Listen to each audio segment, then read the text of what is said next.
Olá, pessoal! Tudo bem com vocês? Sou a Aline de Vasconcelos, psicóloga, psicanalista e professora do Instituto Supera. Essa será a nossa sexta aula da disciplina Sexologia e Sexualidade em Psicanálise.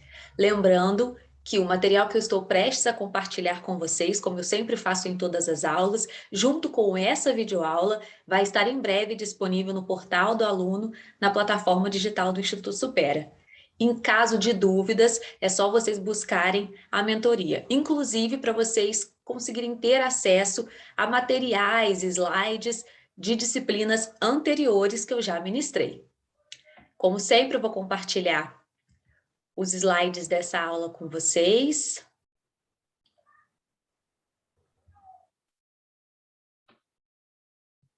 Bom, nós estamos trabalhando o segundo momento da disciplina, em que a gente está tratando mais precisamente da sexualidade em psicanálise, da importância da sexualidade na obra do pai da psicanálise.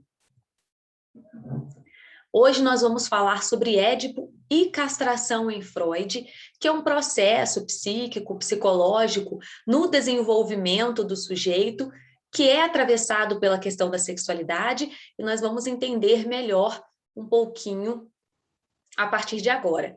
Lembrando que Édipo e castração, vocês com certeza já viram em outras disciplinas, e ainda verão, já que é um conceito muito caro, muito importante da obra psicanalítica, e obviamente que eu não terei muito tempo para destrinchar a esse respeito em apenas uma videoaula. Então eu vou tentar resumir esse processo para que vocês não fiquem sem esse conteúdo e entendam a sua importância quando a gente está conversando e estudando a respeito da sexualidade. Em A Organização Genital Infantil, uma interpolação na teoria da sexualidade, Freud assinala que no auge do curso do desenvolvimento da sexualidade infantil, as correntes libidinais sexuais estão voltadas para o interesse nos genitais e sua manipulação adquire uma significação importante. Lembram que na última aula a gente estava estudando um dos textos do Freud escrito em 1905, 3 ensaios da teoria sexual, e nós estávamos conversando sobre a pulsão sexual, sua fonte, seu objeto e sua finalidade? Então, nós agora vamos estudar a partir dos textos que vão tratar especificamente sobre a sexualidade, sendo um deles exatamente a organização genital infantil, uma interpolação na teoria da sexualidade, já que a gente vai dar continuidade ao estudo do desenvolvimento da sexualidade infantil que nós já iniciamos na última aula.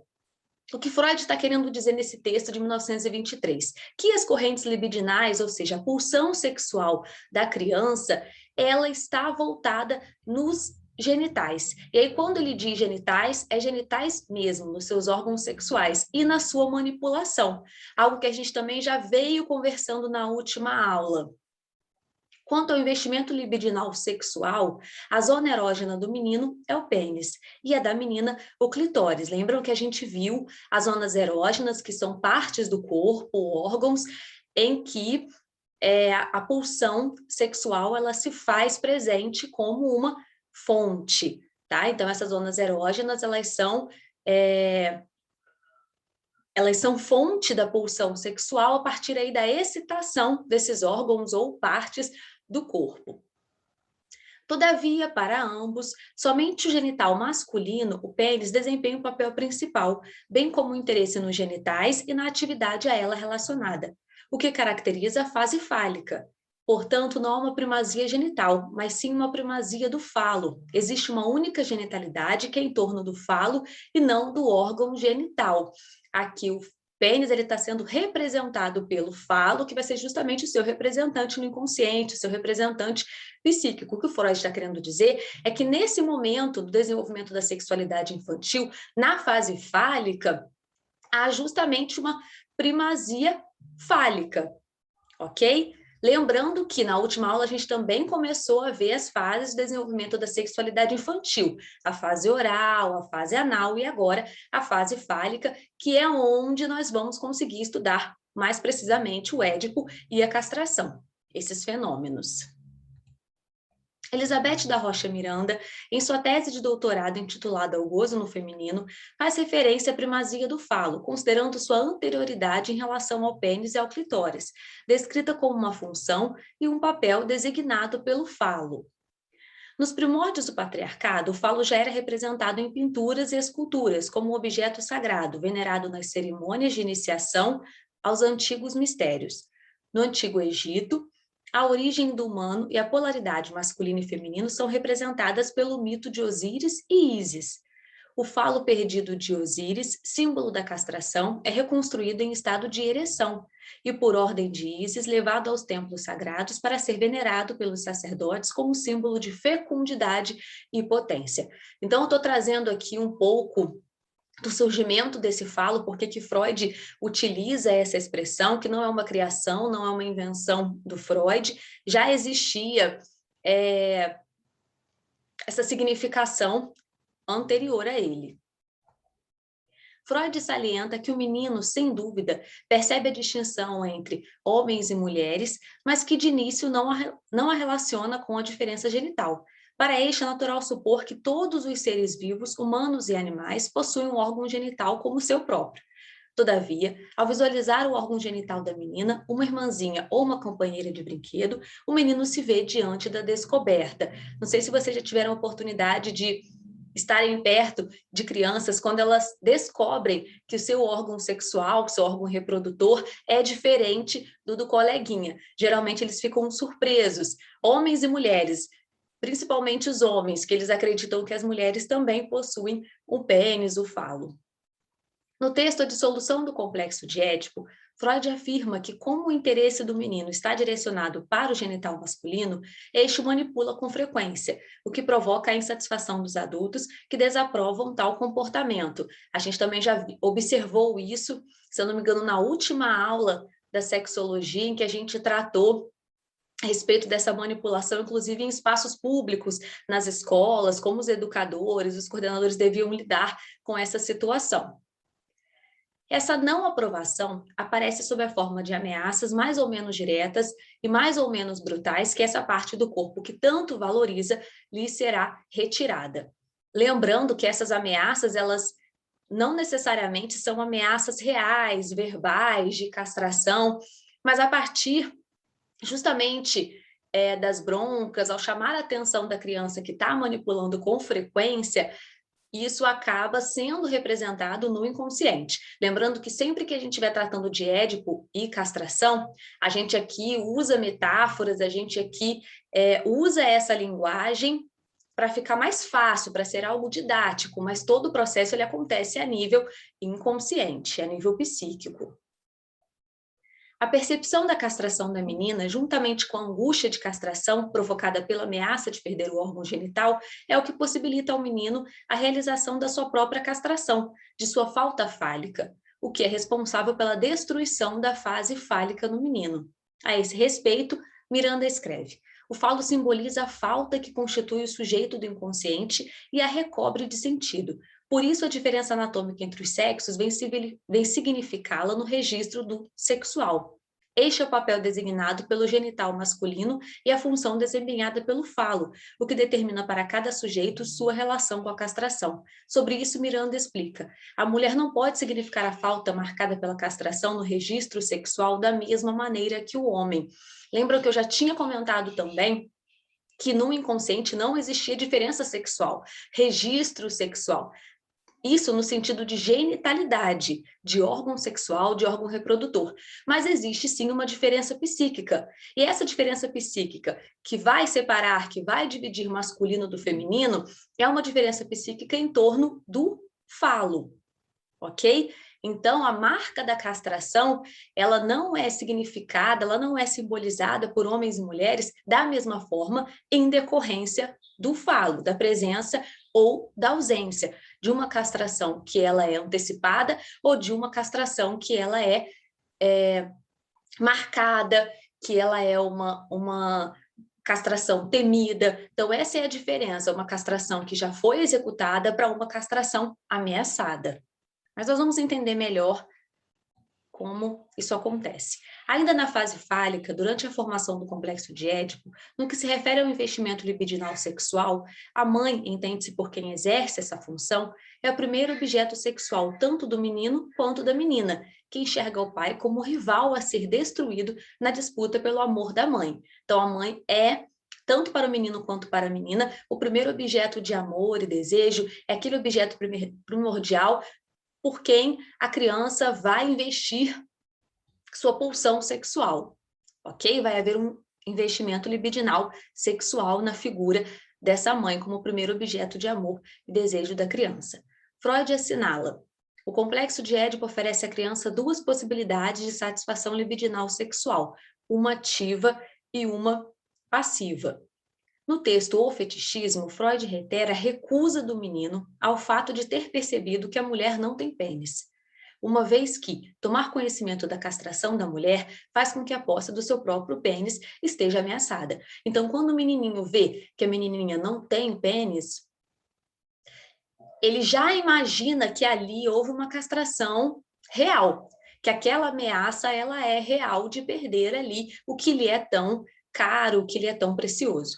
Diante dessa ameaça iminente de perder algo que lhe é tão valioso, se ergue em revolta a parte do seu narcisismo, que a natureza, como precaução, vinculou a esse órgão específico. Isso significa que, com o surgimento do narcisismo do órgão, o interesse do menino pelo próprio pênis, a ameaça já não se faz mais necessária.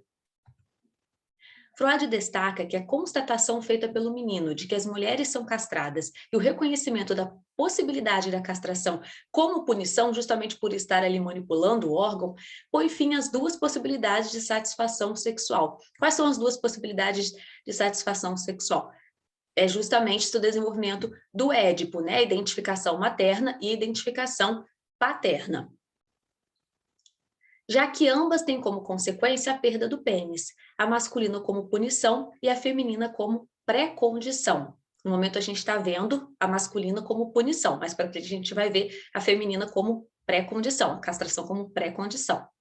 Se a demanda de amor e desejo à mãe, advinda do complexo de Édipo, custa a perda do pênis para o menino, surge então um conflito entre seu interesse narcísico, nessa parte de seu corpo, e o investimento libidinal sexual em seus objetos parentais, como na mãe. Por exemplo, nesse conflito triunfa normalmente o primeiro desses poderes.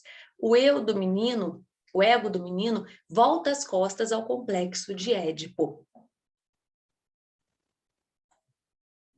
No texto Pulsões e Destinos da Pulsão, Freud revela os destinos da pulsão sexual no processo de desenvolvimento e no decorrer da vida, trazendo a sublimação como um dos caminhos possíveis para a pulsão sexual. Então vamos lá, a mãe é o primeiro objeto de amor do menino. Quando o pai aparece nessa relação, no meio dessa relação, mostrando que a mãe também é esposa, que existe uma outra pessoa na vida daquela mãe, o menino já com temor de perder o órgão que lhe é tão valioso, aquela ameaça de manipulação do órgão acaba se tornando real. Então, aquela corrente libidinal, aquele investimento libidinal sexual que antes estava direcionado para a mãe, que é seu primeiro objeto de amor e desejo, acaba sendo sublimado, tá? É um mecanismo, é um arranjo aí que o eu, que o ego vai conseguir justamente para cessar, que vai antecipar a latência, né? Que vai cessar justamente esse investimento libidinal sexual do menino. Em O Eu e o Isso, Freud afirma que quando a criança abandona seu objeto sexual, este é introjetado pelo eu, ou seja, é uma regressão à fase oral do indivíduo, o que torna esse processo possível. A identificação com o objeto pode ser a única condição pela qual o id possa abandonar seus objetos. O caráter do eu é uma sedimentação de catexias objetais abandonadas que contém a história dessas escolhas de objeto.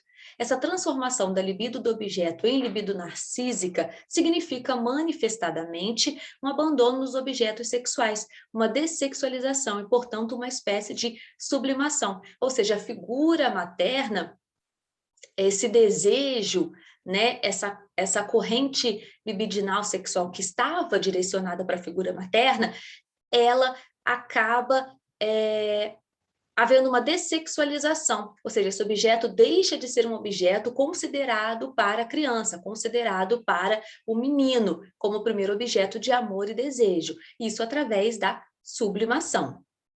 Então, Freud aqui está mostrando a importância das identificações. O que vai ficar no lugar desse investimento libidinal sexual, dessa pulsão sexual que foi oferecida à mãe, como primeiro objeto de amor e desejo desse menininho, vai ser substituído por uma identificação com o feminino, uma identificação materna. Por isso que Freud disse que nós saímos do complexo de Édipo com duas identificações, a materna e a paterna. O investimento libidinal sexual da criança, esses objetos parentais, são descartados e substituídos por identificações. A autoridade do pai ou dos pais é introjetada pelo eu, seguido da instauração do supereu, que é justamente a interiorização das exigências e das interdições parentais. Então, a autoridade desse pai, né, que vai aparecer, que vai interditar essa relação incestuosa do menino com a mãe, e a instauração do supereu, que é justamente essa afirmação da proibição desse incesto, né, das exigências e dessas interdições parentais, é o que vai fazer com que essas correntes libidinais sexuais elas sejam, enfim, sublimadas e substituídas por uma identificação apenas com a mãe. Então, a autoridade do pai ou dos pais é introjetada pelo eu, seguido da instauração do supereu, que é essa interiorização das exigências e das interdições parentais, que assume a severidade do pai e perpetua a proibição do indivíduo contra o incesto, que eu acabei de dizer. As correntes libidinais sexuais pertencentes ao complexo de Édipo são, em partes, dessexualizadas e sublimadas, e em parte são inibidas em seu objetivo e transformadas em impulsos de afeição. Então, o que fica no final é a afeição do menininho com a mãe, e não mais enxergá-la como objeto de amor e desejo, e o pai como um possível rival que está ali impedindo esse incesto. Esse processo dá início à fase seguinte de desenvolvimento, que é o período de latência. Segundo Freud, o afastamento do eu no complexo de Édipo e a formação do supereu representam mais do que uma repressão, considerando que é uma destruição e uma abolição do complexo. É nesse ponto que existe uma linha tênue entre o normal e o patológico. Se o eu não conseguiu efetivamente muito mais do que uma repressão do complexo, este subsistirá em estado inconsciente no id e mais tarde exteriorizará seu efeito patogênico. Então, normal é que aconteça esse ciclo no desenvolvimento do menininho. Bom, nas meninas, o complexo de Édipo levanta um problema a mais que nos meninos. Em ambos os casos, a mãe é o primeiro objeto sexual. E como visto anteriormente, o menino abandona esse objeto no complexo de Édipo. Lembram? Como acontece, então, que a menina o abandone e, ao invés, tome o pai como objeto sexual? Em algumas consequências psíquicas da distinção anatômica entre os sexos, Freud assegura que diante da descoberta do pênis de um irmão ou de um companheiro de brinquedo, notavelmente visível e de grandes proporções, de imediato a menina o compara com seu correspondente órgão genital, o clitóris, sendo este pequeno e imperceptível. Então, da mesma forma que o menino percebe a diferença no órgão genital, no órgão reprodutor, a menina também percebe.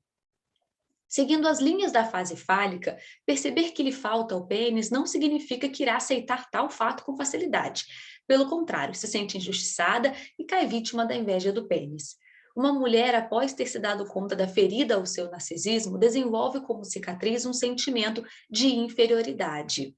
Lembrando, tá, gente, que tudo isso acontece a nível inconsciente, não é nada consciente. Nós, mulheres conscientemente, não somos invejosas, não temos esse sentimento de inferioridade, somos apenas diferentes dos homens nesse sentido de inscrição sexual, ok? A descoberta de que é castrada é de fundamental importância para o crescimento da menina, pois a partir disso abrem-se 3 linhas de desenvolvimento possíveis: a inibição sexual neurose, o complexo de masculinidade e, finalmente, a feminilidade. Então, descobrir que é castrada, ou seja, que já nasceu castrada, que já não possui o pênis, abre aí essas 3 linhas de desenvolvimento possíveis que nós vamos estudar agora. Freud coloca que diante da castração, no que se refere à primeira saída, a menina não quer se haver com esta, renunciando sua satisfação masturbatória advinda do clitóris, porque da mesma forma que o menino manipula o pênis com frequência, a menina também manipula o clitóris com frequência. Então, nessa primeira saída, ela vai renunciar essa satisfação masturbatória que advém do clitóris e reprime parte dos seus interesses sexuais, que é a chamada frigidez. A gente até chegou a estudar a frigidez também na disciplina da sexologia, no primeiro momento, lembram? Ao constatar a castração na mãe, abandona como objeto de amor, transferindo para o pai e no futuro para a sua escolha de objeto sexual definitiva. Então ela percebe a castração na mãe e assim então vai abandoná-la como primeiro objeto de amor e desejo, transferindo isso para o pai. E no futuro espera-se que ela transfira para os homens, né, para a sua escolha de objeto definitiva. Isso no caso de uma mulher heterossexual. Na segunda saída, a menina se recusa a aceitar que é castrada também e, na esperança de que o pênis dela irá crescer um dia, vai exagerar na masculinidade. Não elimina sua atividade masturbatória clitoridiana, tomando a mãe ou o pai como objeto de amor, podendo haver influência no complexo de masculinidade na escolha futura de um objeto homossexual, em decorrência de sua identificação com a mãe, já que ela não abandona a mãe como objeto de amor. Por fim, na terceira saída, a inveja do pênis se torna um forte impulso na menina contra a masturbação clitoridiana, juntamente com a inibição de parte da sua atividade. Incorporando a passividade, a menina abandona a mãe castrada como objeto de amor, voltando-se para o pai, na tentativa de obter dele o que não obteve da mãe, o desejo de possuir um pênis. No futuro, se espera que a menina transfira do objeto de amor paterno para sua escolha de objeto sexual definitivo.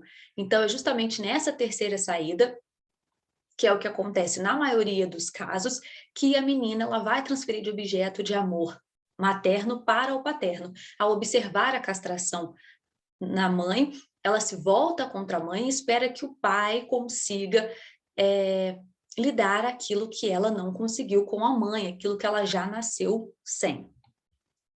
Por algum tempo, a menina ainda se mantém na expectativa de que, quando ficar mais velha, irá adquirir um aparato tão grande quanto o dos meninos. Aqui, o que foi chamado de complexo de masculinidade se ramifica, pois, ao permanecer por um longo tempo nessa expectativa, a menina pode exagerar na masculinidade, o que pode colocar grandes dificuldades no caminho de seu desenvolvimento regular no sentido da feminilidade, se não puder ser superado suficientemente cedo.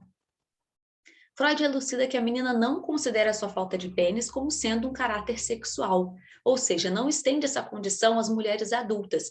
Ela acha que as mulheres adultas já possuem um pênis, mas sim o oposto. Acredita que em épocas anteriores possuía um órgão genital, equivalente ao do menino, mas que o perdera na castração. Por isso que no caso da mulher, a castração ela não é ameaçada, ela já é uma castração consolidada. Estando assim excluído na menina o temor da castração, já que ela já nasceu castrada, cai também um motivo poderoso para o estabelecimento de um supereu, igual aconteceu no menino, e para a interrupção da organização genital infantil. Logo, a menina aceita a castração como pré-condição, ao passo que o menino, ao contrário, teme a possibilidade desta ocorrer, o que marca uma diferença essencial entre ambos no que se refere ao complexo de castração. Então, nisso que homens e mulheres são diferentes em relação à castração, uma ameaçada e uma que já veio como pré-condição, uma que já veio instituída. De acordo com Freud, o que interfere na demanda de amor da menina-mãe é o complexo de castração, pois ao perceber a falta de pênis na mãe, a responsabiliza por ter lhe enviado ao mundo tão insuficientemente aparelhada. As correntes libidinais sexuais da menina, então, se voltam para o pai, na tentativa de obter dele o que não obteve da mãe, um pênis, do que eu já disse. Em seguida, abandona seu desejo de possuir um pênis e coloca em seu lugar o desejo de um filho. Com esse fim em vista, toma o pai como objeto de amor. Vocês já devem ter escutado essa expressão, né? Que o filho é o falo da mãe, porque o filho, em tese, completaria a mãe naquilo que lhe falta, completaria a mulher naquilo que lhe falta. A mãe se torna o objeto de seu ciúme, ocupando a posição feminina, uma vez que demanda ao pai o amor e o desejo recebidos pela mãe, o que inicia a situação da menina no complexo de Édipo. Freud escreve: tem-se a impressão de que o complexo de Édipo é então gradativamente abandonado, de vez que esse desejo jamais se realiza, obviamente. Os dois desejos, tanto possuir um pênis e um filho, permanecem fixados no inconsciente. Freud assevera: nas meninas o complexo de Édipo com o pai é uma formação secundária, né? Quando a menina vai tomar o pai como objeto de amor e desejo, né? Abandonar a mãe como objeto de amor e desejo, quando vê que esta lhe trouxe ao mundo insuficientemente aparelhada, que tanto a mãe quanto ela não possuem o pênis, não possuem o falo, então vai transferir esse desejo para o pai na esperança, na tentativa de que ele possa lhe dar aquilo que lhe falta. Enquanto que nos meninos o complexo de Édipo é destruído pelo complexo de castração, já que o menino teme perder o órgão, teme perder o falo, teme perder aquilo que lhe é tão valioso, nas meninas acontece o oposto. O complexo de castração, como uma pré-condição, a prepara para o complexo de Édipo. Ou seja, justamente para essa transferência de objeto, né, de corrente libidinal sexual, de objeto de amor e desejo da mãe para o pai, na tentativa de receber dele o que não recebeu da mãe, né? Um pênis. E ao invés de destruí-lo, se mantém nele por tempo indeterminado, o destruindo tardiamente ou de forma incompleta, podendo haver prejuízo na formação do superior, dando assim início, né, ao período de latência. Então, em muitas mulheres, esse complexo de Édipo ele é destruído tardiamente ou até mesmo de uma forma incompleta, né? Então, sempre há um prejuízo na formação do superior. Pode haver, né, um prejuízo na formação do superior. Para Freud, a diferença entre o desenvolvimento sexual dos meninos e das meninas é a consequência da distinção anatômica entre os órgãos sexuais e a situação psíquica aí envolvida, que corresponde à diferença entre uma castração que foi executada e outra ameaçada, o que a gente vem repetindo. De acordo com Miranda, Freud propõe duas antíteses baseadas na dialética do ativo versus passivo e do masculino versus castrado, nas quais o complexo de castração se articula com a perda do genital masculino, simbolizado pelo falo, o que marca a angústia de castração. No curso de seu desenvolvimento, a menina é levada a fazer uma tenra catexia libidinal pelo seu complexo de castração, no que se refere à passagem da mãe para o pai como objeto de amor. Miranda escreve: seu amor, na verdade, era dirigido a uma mãe, mas uma mãe fálica.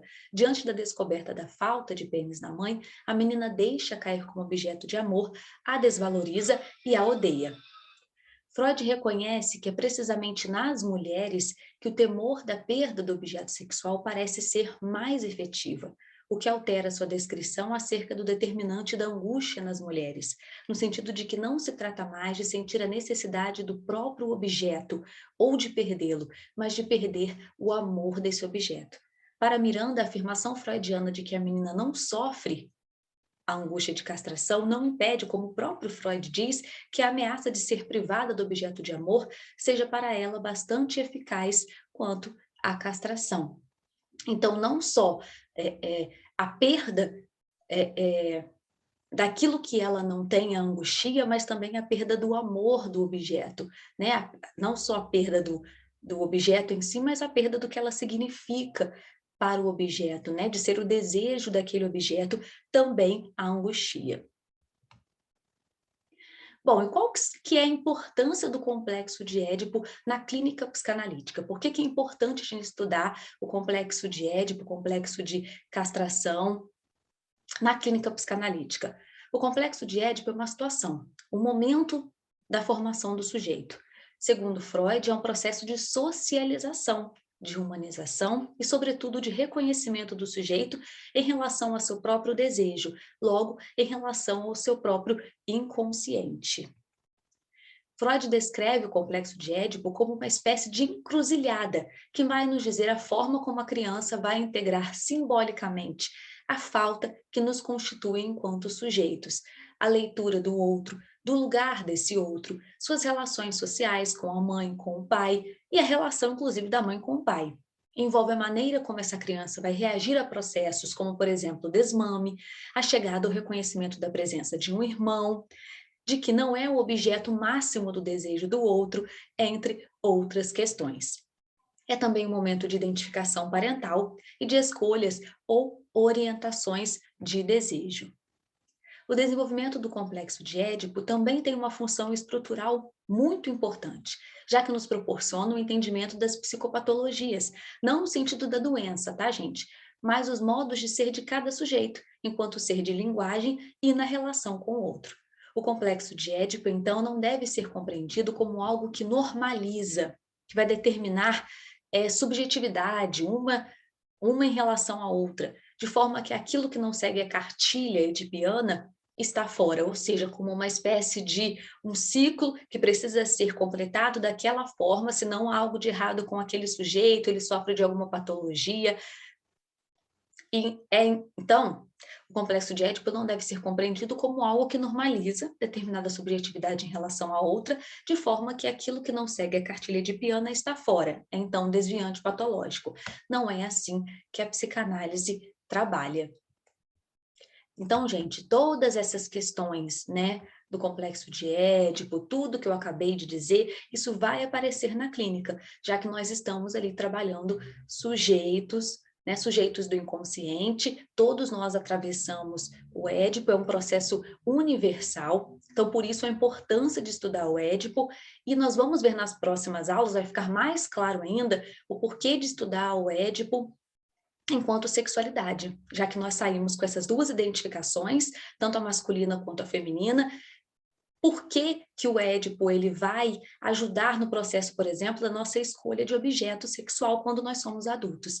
Então, nós vamos estudar tudo isso nas próximas aulas. Espero que vocês tenham gostado e até a próxima. Tchau, tchau, gente!